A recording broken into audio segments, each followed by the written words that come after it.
যদি তোর কেউ ক্ষতি করে আমি তোকে কথা দিচ্ছি, যতবার ক্ষমতাশালী হোক না কেন আমি তাকে ছাড়বো না। তুই একটা সন্ত্রাসী। এই সাংবাদিক, তুই সারা জীবন মানুষের নিউজ বানাইছিস, আজ আমরা তোর নিউজ বানাবো। বাবলা, তুই জানিস না আমার মৃত্যুর পরে তোর কি হবে? চাচা তোমাকে বাঁচাবে না। আরে চাচাই তো তোমাকে আমাদের কাছে বিক্রি করে দিয়েছে।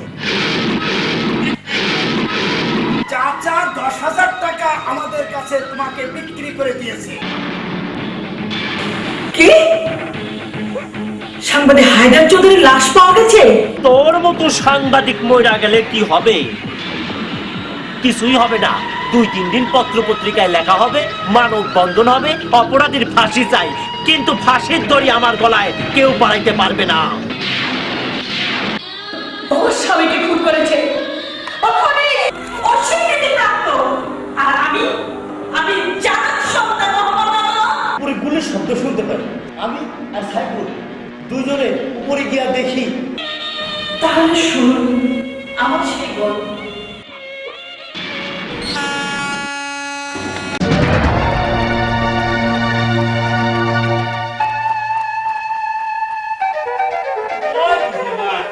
আমি আসি না, আরে চাকরি হইব না মানে ধরে তোর চাকরি হই যাই গেছে।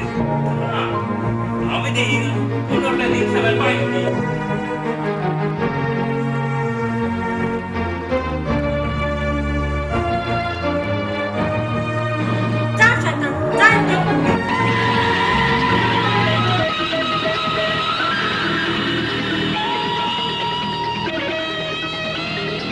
এই ব্রো, কেমন করে চলেছিস? আরে কেমন জিনিস মানে 10 গ্রামে এরা মানে ঠিকই তোমার পছন্দ হবে। এবার কিন্তু আমাকে বকশিসটা একটু বেশি করে দিতে হবে বাবাজি।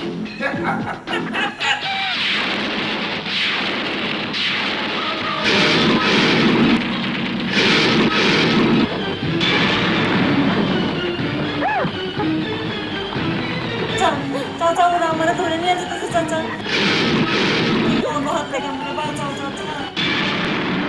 চাচা তোমাকে বাঁচাবে না। আরে চাচাই তো তোমাকে আমাদের কাছে বিক্রি করে দিয়েছে। চাচা 10,000 টাকা আমাদের কাছে তোমাকে বিক্রি করে দিয়েছে।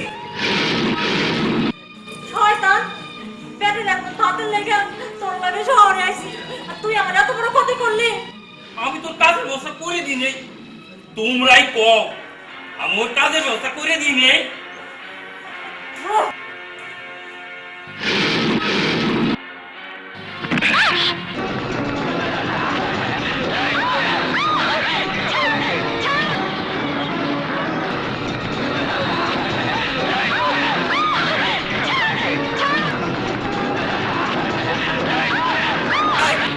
পাড়ায় তোমার আগে আমরা একটু কথাটা তো মন্দ কষ্টই আছে।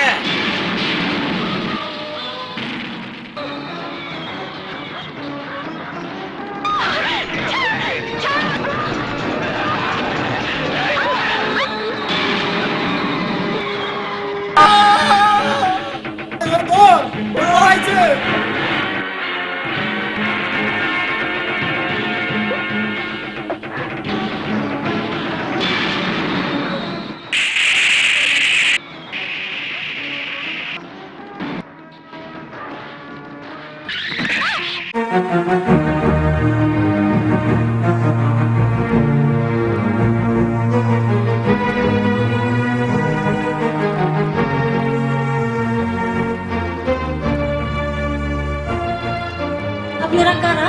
তুমি আমার গাড়িতে ধাক্কা খেয়েছিলে। দেশবরণ্য সাংবাদিক, আমার স্ত্রী আয়েশা চৌধুরী। আমি কপাল পোড়া, নাম কুলসুম, বাড়ি কুসুমপুরে। মা নাই, আমার বাবা আমার অনেক কষ্ট করে মানুষ করছে। যৌতুকের টাকার লেগে আমার বিয়েটা ভেঙে গেছে, আর সেই মনের কষ্টে আমার বাবা সেই রাত্রে গলায় দড়ি দিয়ে মারা যায়। তুমি শহরে কিভাবে?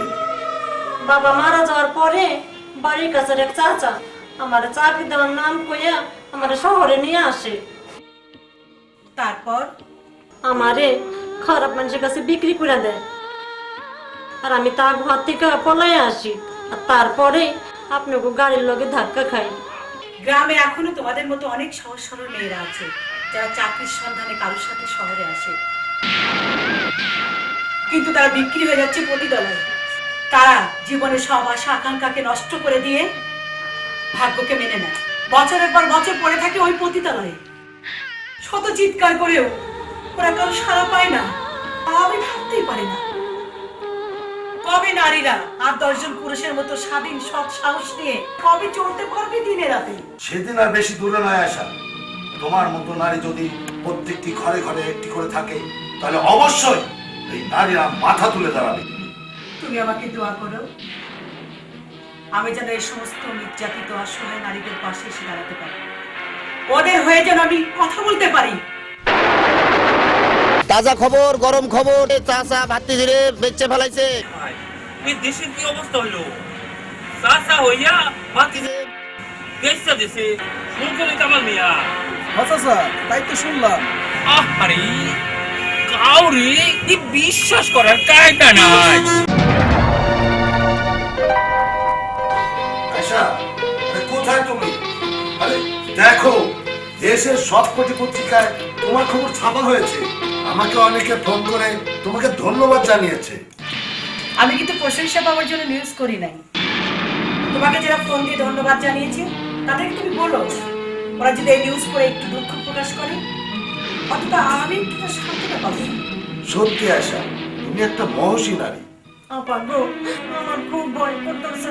আমি তোকে কথা দিচ্ছি, আমি থাকতে চুল পরিমাণ ক্ষতি তোর কেউ করতে পারবে না। হ্যাঁ বোন, আমরা থাকতে তোমার কোনো ক্ষতি হবে না। যদি তোর কেউ ক্ষতি করে, আমি তোকে কথা দিচ্ছি, যতবার ক্ষমতাশালী হোক না কেন, আমি তাকে ছাড়বো না।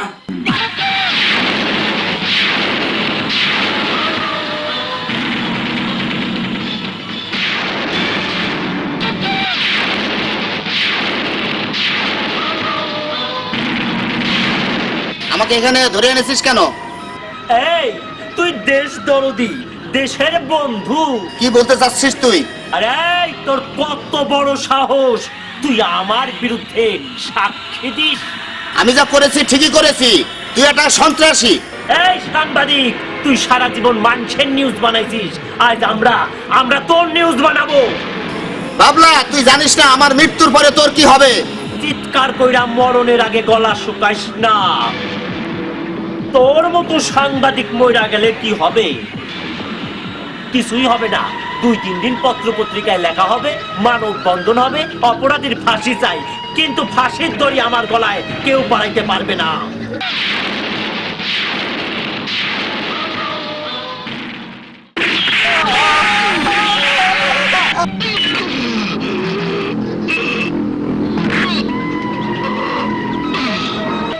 ওই, এই সাংবাদিকের লাশ ওর বাড়ির সামনে ফালাইয়া দিয়ায় যা।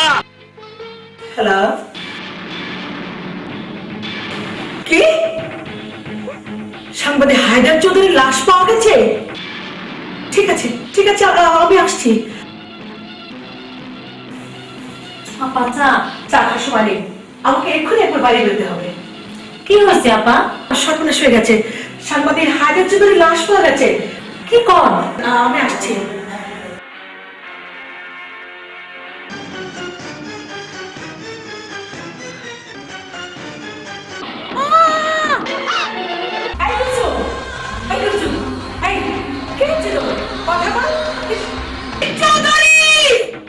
আমি তোমাকে ছাড়বো না, আমি তোমাকে ছাড়বো না।